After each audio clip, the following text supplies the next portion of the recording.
Bismillahirrahmanirrahim. Alhamdulillah wassalatu wassalamu ala Rasulillah wa ala alihi wa sahbihi wa mawalah.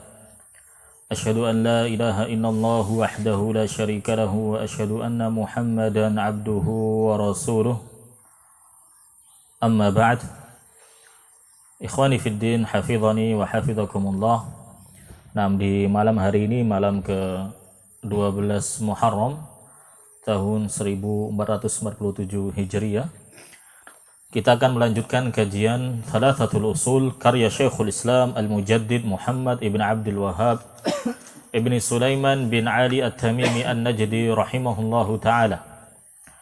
Alhamdulillah, pada pertemuan yang lalu kita telah mengkaji ucapan Al-Muallif rahimahullah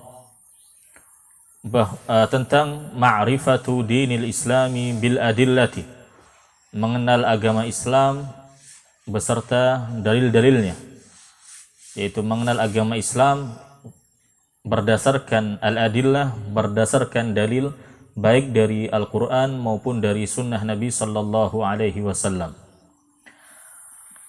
Kemudian pada pertemuan tersebut dijelaskan bahwa dalam permasalahan al-aqidah, para ulama menjelaskan bahwa seorang hamba tidak diperbolehkan untuk taklid dalam masalah tersebut.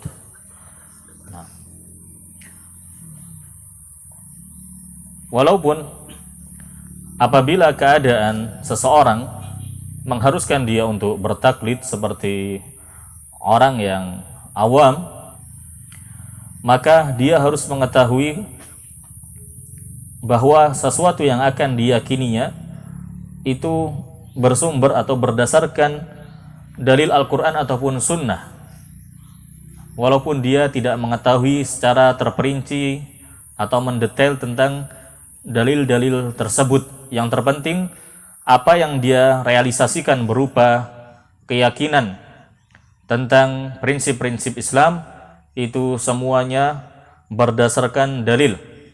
Nah, bisa dia ketahui melalui para ulama atau gurunya yang menyebutkan dalil-dalil, kemudian dia memahaminya secara global dan mengamalkannya. Maka ini diperbolehkan. Nah, karena para ulama menyebutkan bagi seorang awam, dia boleh mengikuti seorang alim yang dia yakini bahwa alim tersebut itu di atas Al-Quran dan juga As-Sunnah dengan pemahaman salaful ummah. Dan ini merupakan makna dari firman Allah Subhanahu wa ta'ala dalam surat An-Nahl ayat 43, fas'alu ahlal dzikri in kuntum la ta'lamun. Bertanyalah kalian kepada ahlu dzikr, kepada para ulama, jika kalian tidak mengetahuinya. Artinya, ketika seseorang bertanya tentang akidah, tentang apa yang dia yakini kepada seorang alim ulama, kemudian disampaikan jawabannya sesuai dalil Al-Quran dan juga As-Sunnah, kemudian dipahami oleh orang awam tersebut dan dia mengamalkan kandungan dari hujjah-hujjah yang disampaikan, maka itu sudah cukup. Artinya dia tidak harus atau disyaratkan untuk mengetahui secara terperinci tentang dalil-dalil Alkitab was Sunnah. Kita melanjutkan ucapan Asy-Syaikh rahimahullah. Qala Syekhul Islam Muhammad ibn Abdul Wahhab rahimahullahu taala dalam risalah Thalathatul Usul, beliau mengatakan permasalahan kedua yang wajib untuk diketahui oleh seorang muslim adalah al-amalu bihi, yaitu mengamalkan al-ilm. Al-amalu bihi, haknya, dhamirnya kembali kepada al-ilm. Al-amalu bil ilm, mengamalkan ilmu yang dia ketahuinya berupa ma'rifatullah, pengenalan terhadap Allah Azza wa Jal, wa ma'rifatu nabiyyihi, pengenalan terhadap nabinya, wa ma'rifatu dinil Islam, dan pengenalan terhadap agama Islam. Nah. Kemudian yang ketiga, ats-tsalitsatu ad-da'watu ilai. Yang ketiga mendakwahkan ilmu tersebut. Ar-rabi'atu as-sabru 'alal adza fihi. Yang keempat, dia bersabar di atas gangguan padanya, yaitu ketika dia bertalabul ilm, beramal, kemudian berdakwah kepada Allah Azza wa Jal. Ikhwani fid din, hafidhani wa hafidhakumullah. Syekh Muhammad bin Abdul Wahhab rahimahullah menyebutkan 4 permasalahan yang merupakan kewajiban bagi seorang muslim dan muslimah, dan tentunya itu merupakan al-usus, asas, pondasi ketika seorang berdakwah kepada Allah Azza wa Jal. Pondasi dalam berdakwah kepada Allah Azza wa Jal yang merupakan metodenya al-anbiya war rusul dan para ulama yang mengikuti metode mereka adalah apa yang telah disebutkan oleh al-muallif rahimahullahu ta'ala, bahwa dia wajib untuk berilmu, beramal, berdakwah, dan bersabar atas gangguan padanya. Allah Subhanahu wa ta'ala telah berfirman dalam Al-Quran dalam surat Yusuf ayat 108. Qul hadhihi sabili ad'u ilallahi ala basiratin ana wa man ittaba'ani wa subhanallahi wa ma ana minal musyrikin. Katakanlah, wahai Muhammad, inilah jalanku, aku dan orang-orang yang mengikutiku menyeru kepada Allah Azza wa Jal ala basiratin, yaitu dengan hujjah yang nyata. Maha suci Allah dan aku tidaklah termasuk orang-orang musyrik.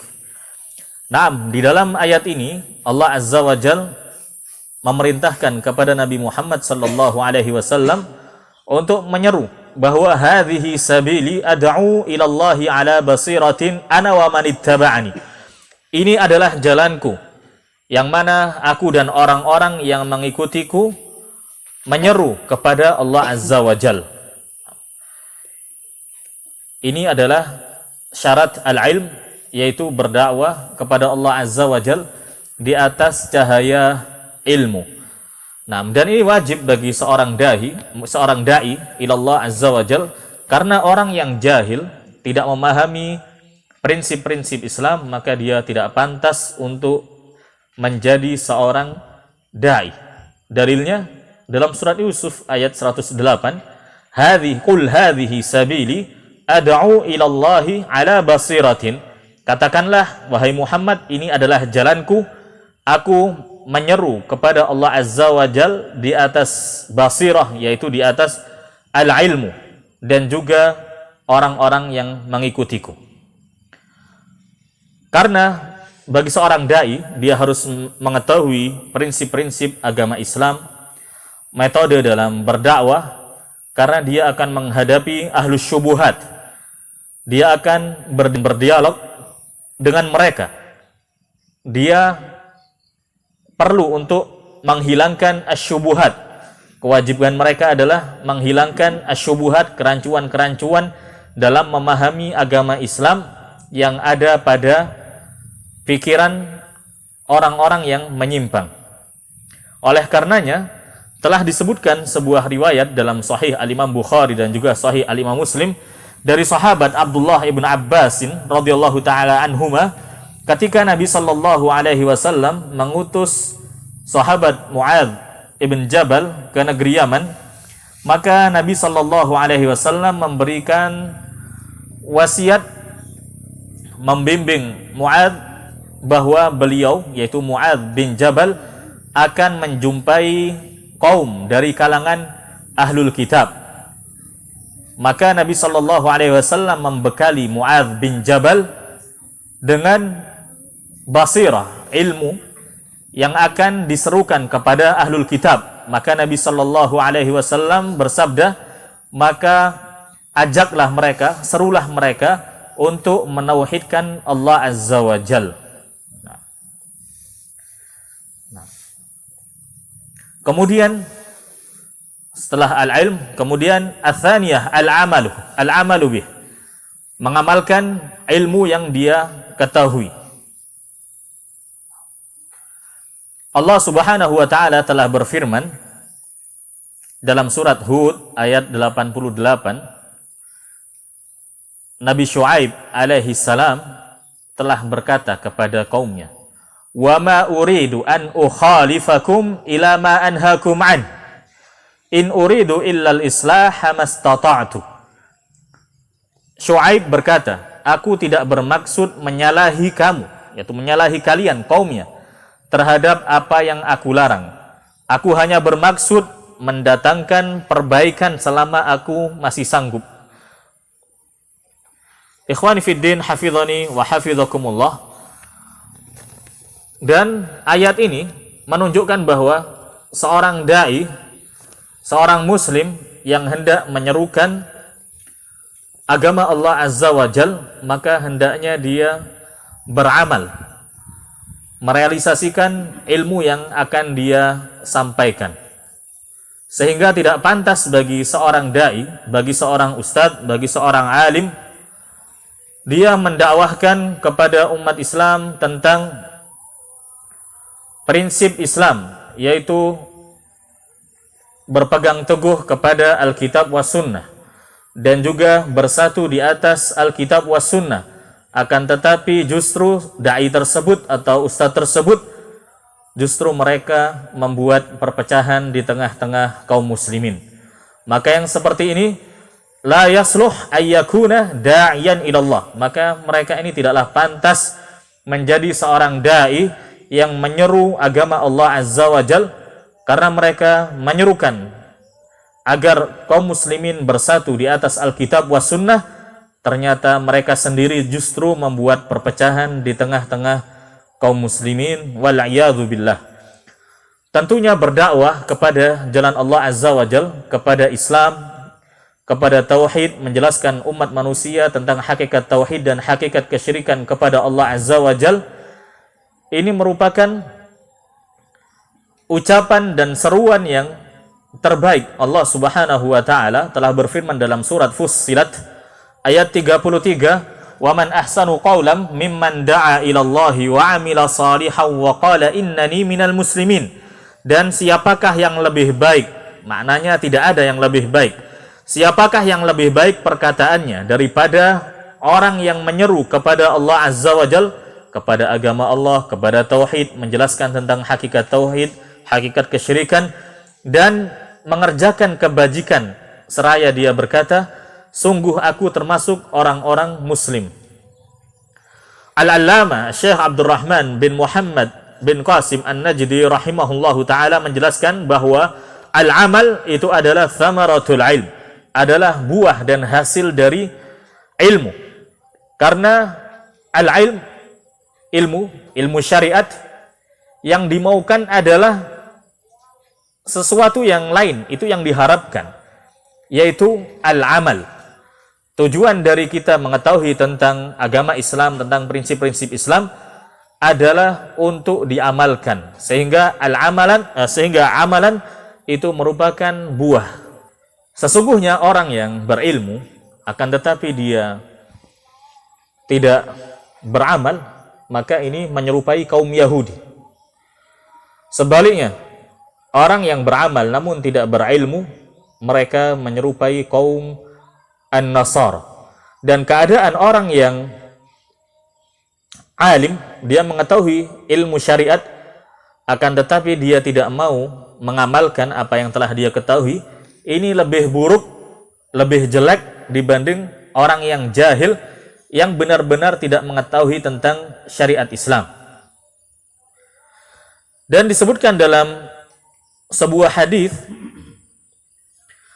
di sana ada 3 pihak yang disulutkan api neraka pertama kali. Di antaranya adalah orang yang alim, akan tetapi ilmunya tidak memberikannya manfaat. Disebutkan dalam sebuah bait, "Wa 'alimun bi'ilmihi lam ya'malan mu'adzabun min qabli ubadil wathani. Seorang alim tidak mengamalkan ilmunya, maka dia diazab sebelum para penyembah berhala.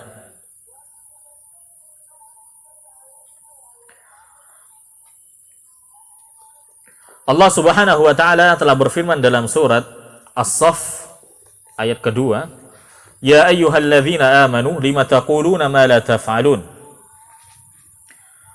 Wahai orang-orang yang beriman, mengapa kalian mengatakan sesuatu yang tidak kalian kerjakan?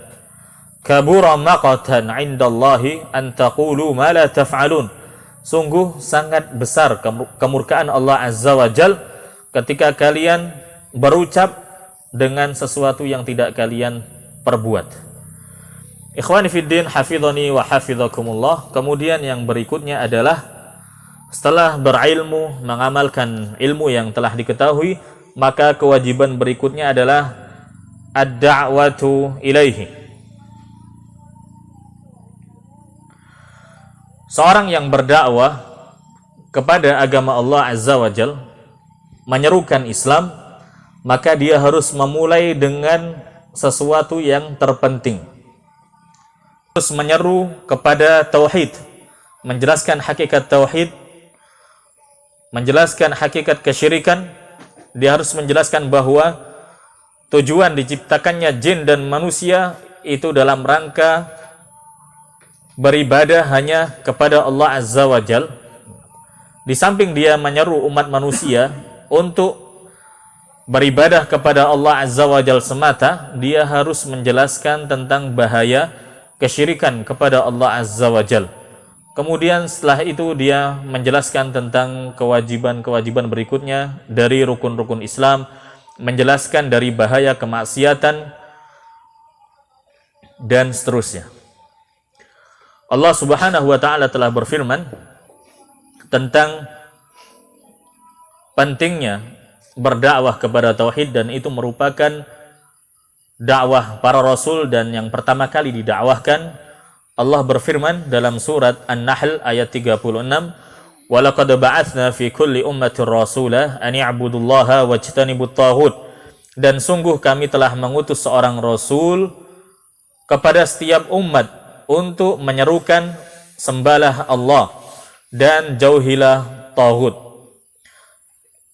Juga Allah Subhanahu wa taala telah berfirman dalam surat Al-Anbiya ayat ke-25, "Wa ma arsalna min qablika min rasulin illa nuhi ilaihi annahu la ilaha illa ana fa'budun."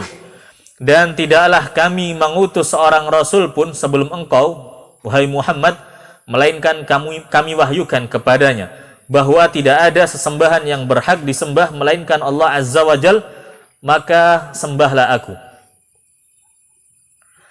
Dan dalilnya bahwa seorang dai itu dia harus memulai pada tahapan yang pertama yang diwajibkan bagi seorang hamba, yaitu menyeru kepada tauhid.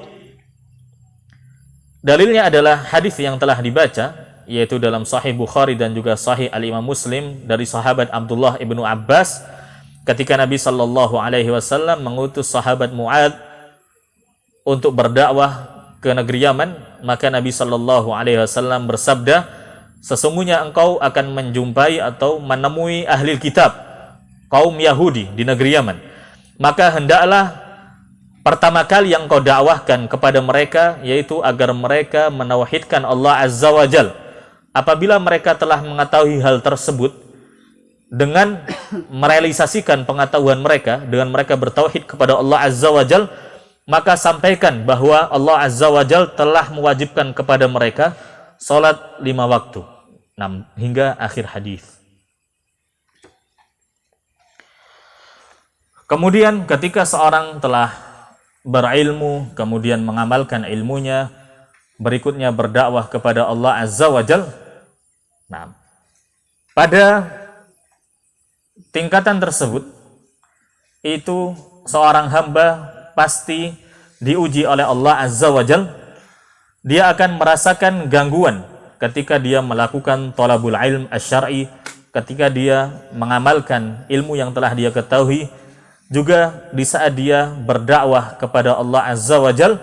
Maka al-muallif rahimahullah melanjutkan kewajiban yang keempat adalah as-sabru 'alal adza fihi. Dia harus bersabar atas gangguan yang dia alami ketika dia bertalabul ilm, mengamalkan ilmunya dan berdakwah kepada Allah Azza wa Jal. Dan tentunya ini merupakan sunnatullah Azza wa Jal, ketetapan yang Allah tetapkan bagi seorang da'i. Dan sebelum itu semua, ini merupakan sunnatullah bagi al-anbiya'i war rusul. Allah Subhanahu wa taala telah berfirman dalam surat Al-An'am ayat 34. وَلَقَدْ كُذِّبَتْ رُسُلٌ مِّن قَبْلِكَ فَصَبَرُوا عَلَى مَا كُذِّبُوا وَأُوذُوا حَتَّى أَتَاهُمْ نَصْرُنَا وَلَا مُبَدِّلَ لِكَلِمَاتِ اللَّهِ وَلَقَدْ جَاءَكَ مِن نَّبَإِ الْمُرْسَلِينَ. Dan sesungguhnya rasul-rasul sebelum engkau pun telah didustakan, tetapi mereka bersabar terhadap pendustaan dan penganiayaan, gangguan yang dilakukan terhadap mereka, sampai datang pertolongan kami kepada mereka. Dan tidak ada yang dapat mengubah kalimat-kalimat Allah, yaitu ketetapan-ketetapan Allah, bahwasanya Allah Subhanahu wa taala akan menolong hamba-hambanya yang beriman, yang bertakwa kepada Allah Azza wa Jal. Dan sungguh telah datang kepadamu sebagian dari berita rasul-rasul tersebut.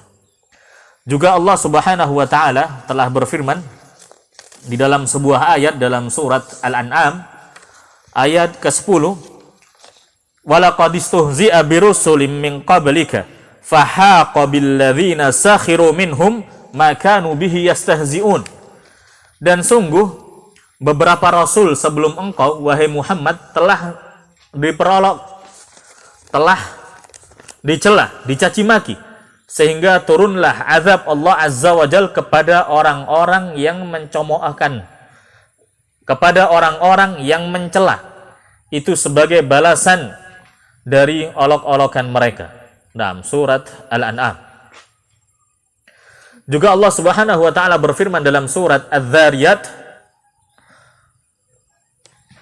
"Kadzalika ma atal ladzina min qablihim min rasulin illa qalu sahirun aw majnun atawasaw bih bal hum qaumun taghun." Demikianlah setiap kali seorang rasul yang datang kepada orang-orang yang sebelum mereka, maka mereka, yaitu kaumnya, pasti mengatakan dia itu penyihir, dia itu orang gila. Apakah mereka saling berpesan tentang apa yang dikatakan oleh kaum itu?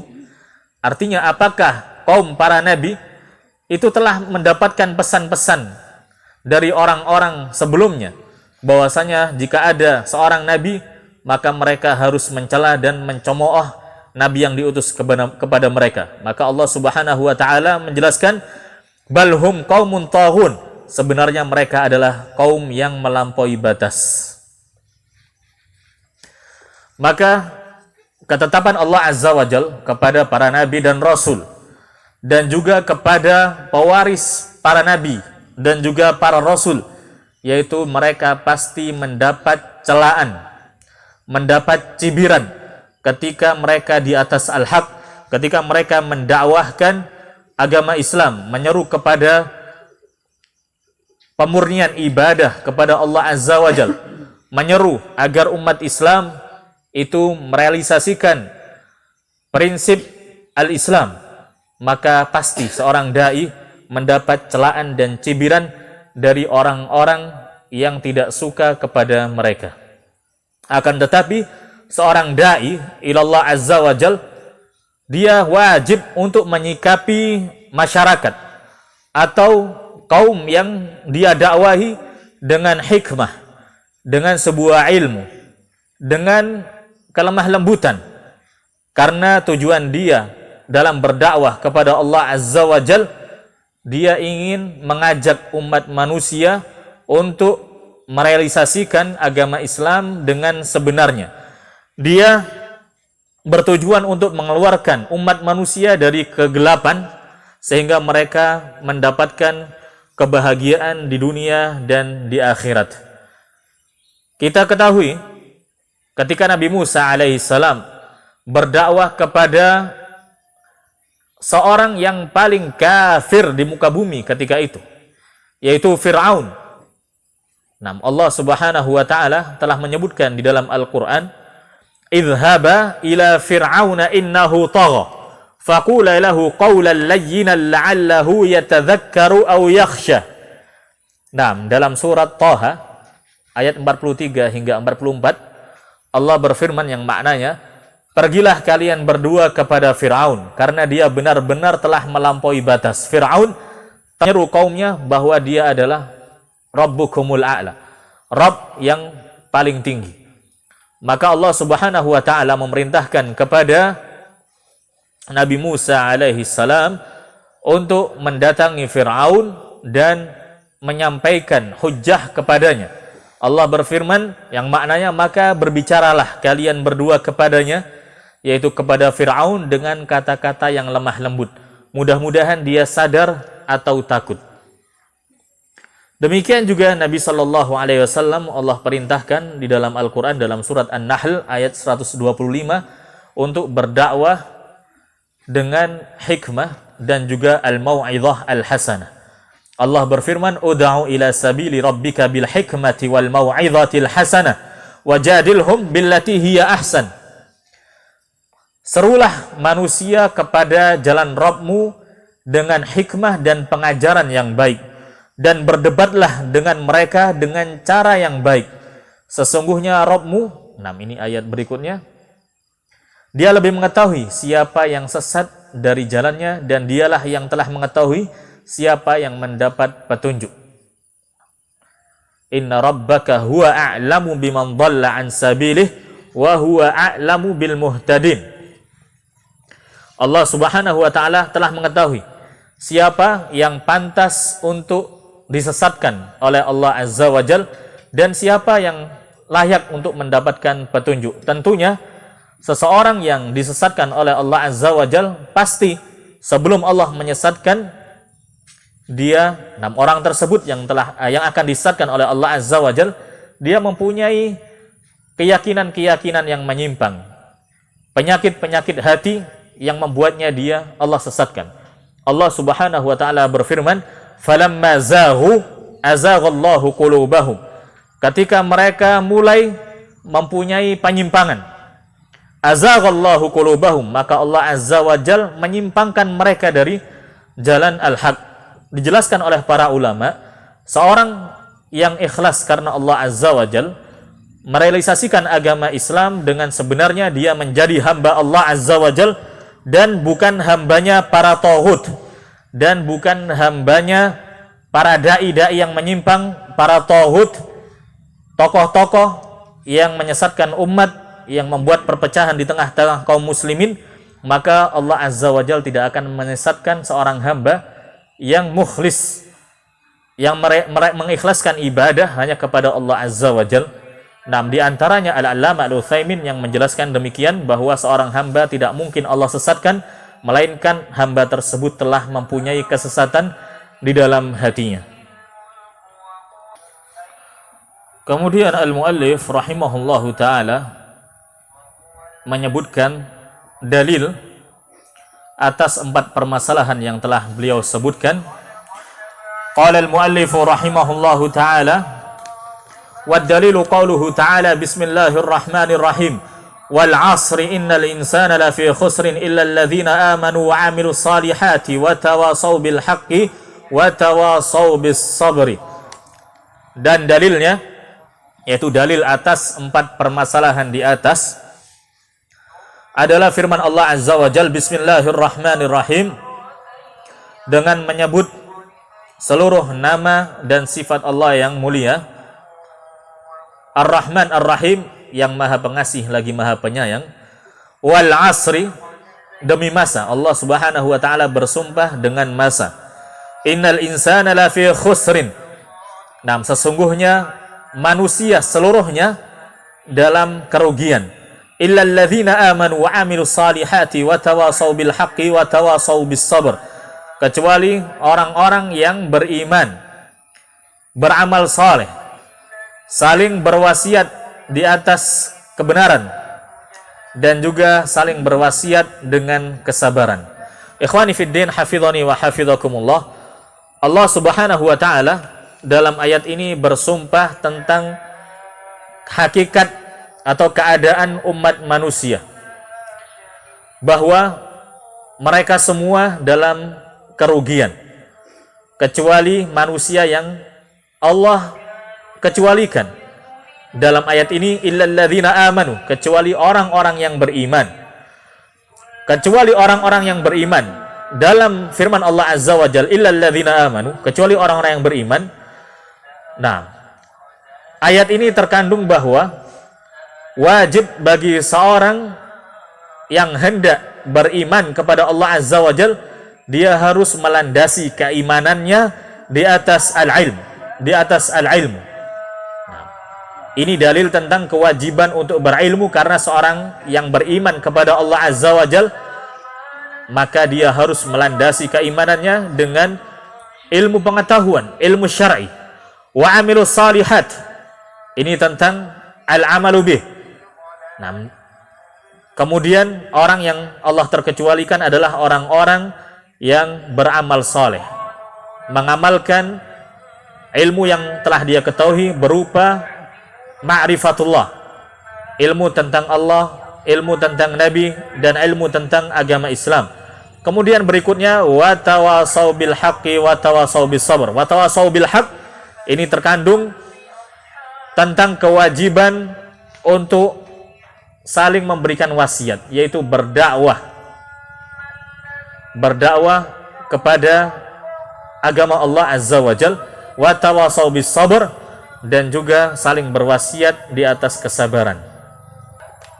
Kandungan dari surat Al-Asr ini, Allah Azza wa Jal menyebutkan tentang hakikat kehidupan umat manusia dan juga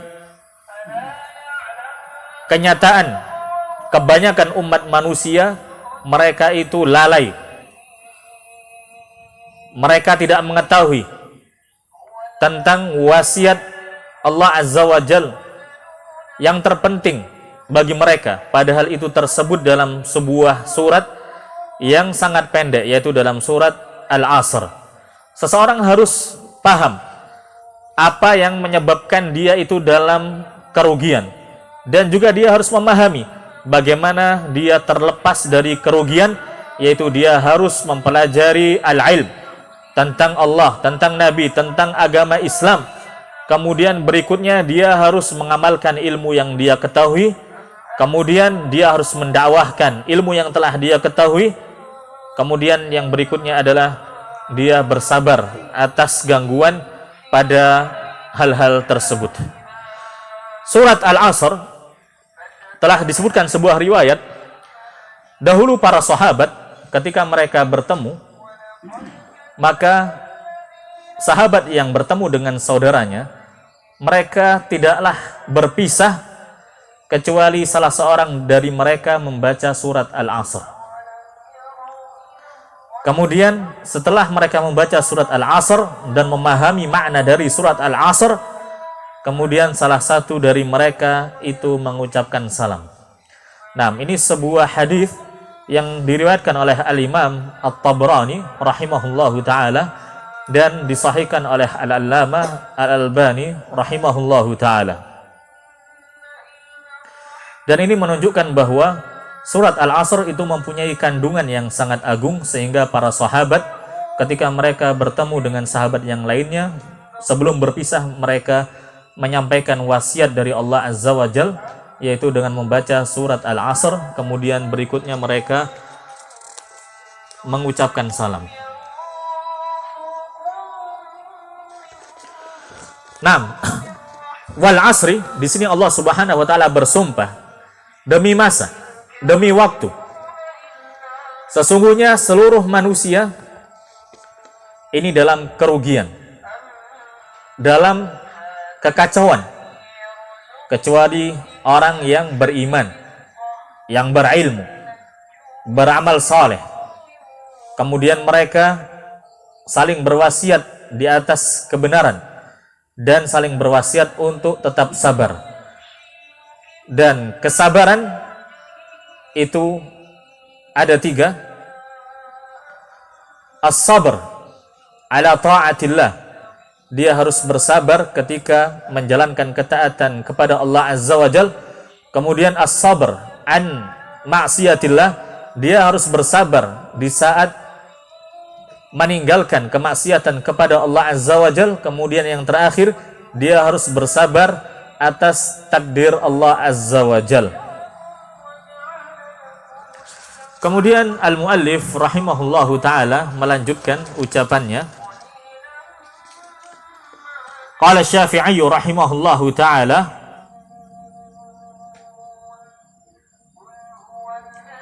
"Law ma anzalallahu hujjatan ala khalqihi illa hadhihi surata lakafathum."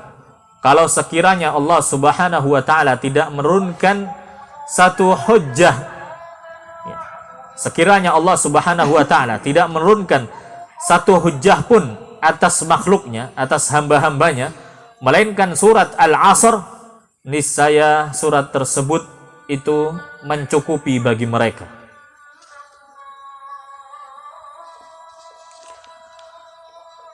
Ucapan Al-Imam Asy-Syafi'i rahimahullahu ta'ala yang dinukil oleh Syekh Muhammad bin Abdul Wahhab rahimahullah, ini tidak disebutkan atau tidak didapati dalam karya-karya Al-Imam Asy-Syafi'i, dan juga tidak ditemukan pada karya murid-murid Al-Imam Asy-Syafi'i dari kalangan ulama Asy-Syafi'iyah.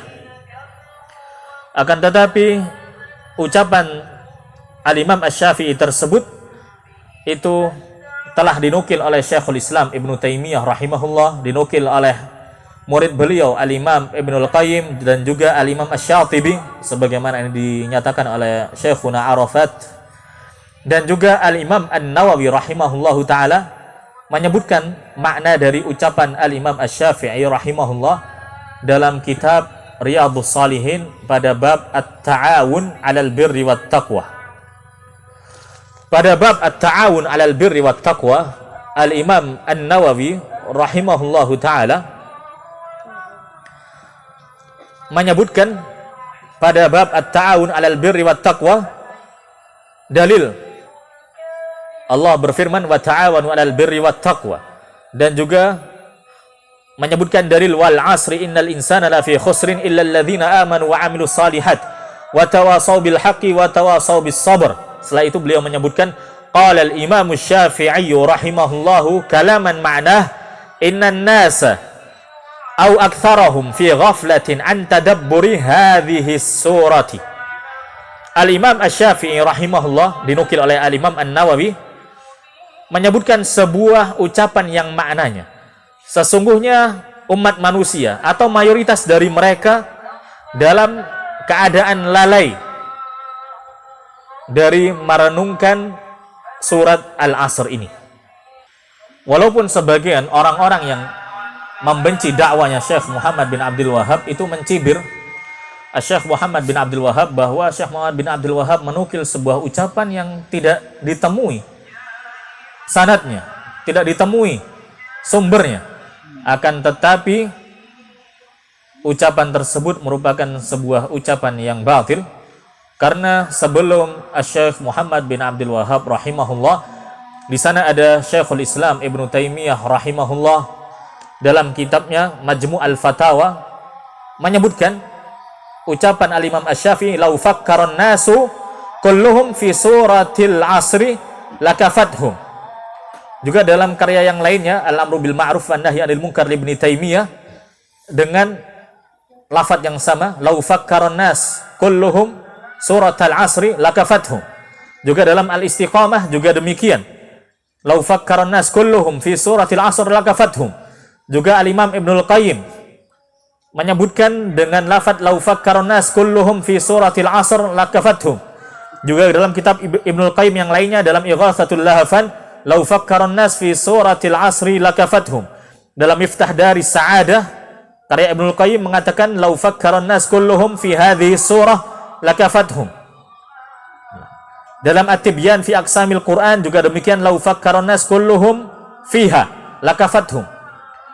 Juga Al-Imam Ibnu Katsir rahimahullah juga menukil ucapan Al-Imam Asy-Syafi'i dengan lafaz lau tadabbaron nasu hadhihi surata lakafathum. Kalau sekiranya seluruh manusia merenungkan kandungan dari surat Al-Asr, itu lakafathum, niscaya itu mencukupi bagi mereka untuk mengingatkan bahwa mereka wajib untuk mengetahui Rabb, mengetahui Nabi, mengetahui agama Islam beserta dalil-dalilnya. Mereka harus merealisasikan apa yang telah mereka ketahui, dan juga wajib bagi mereka mendakwahkan dan bersabar atas gangguan yang dia alami.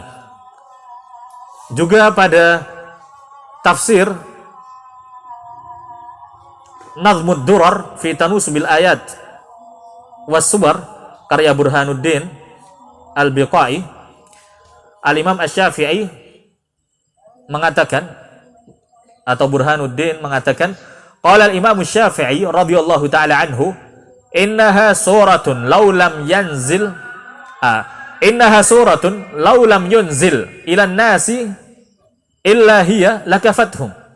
Itu merupakan sebuah surat, kalau sekiranya Allah Subhanahu wa taala tidaklah menurunkan sebuah hujjah kepada umat manusia kecuali surat Al-Asr, lakafathum, niscaya itu sudah cukup bagi mereka.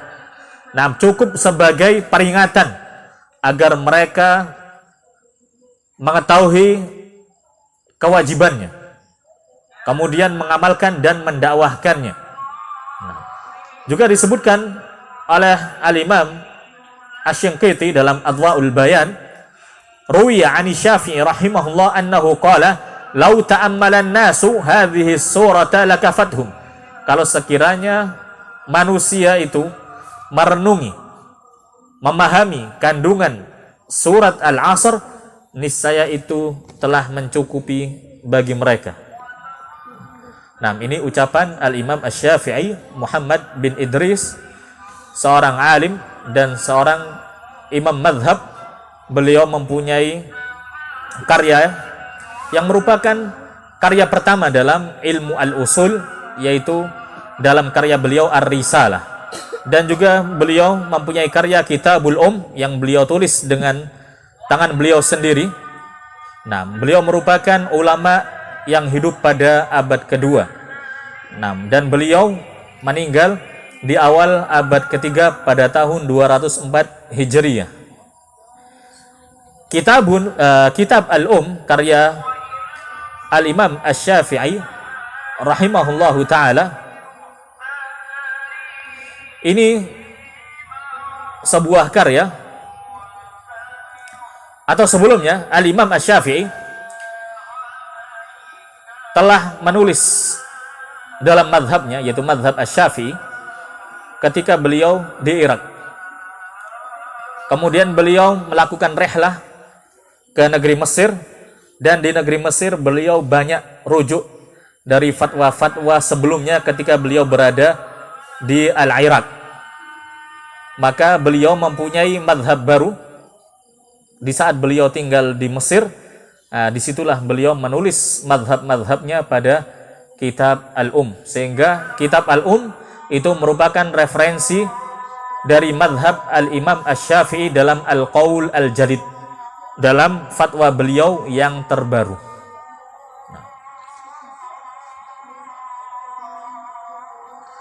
Nah, ini dars kita di malam hari ini. InsyaAllah pada pertemuan berikutnya kita menyelesaikan ucapan Syekh Muhammad bin Abdul Wahhab rahimahullah, yaitu beliau menukil ucapan Al-Imam Al-Bukhari dalam kitab sahihnya, dalam Kitabul Ilm, babun al-ilmu qabla al-qawli wal amal.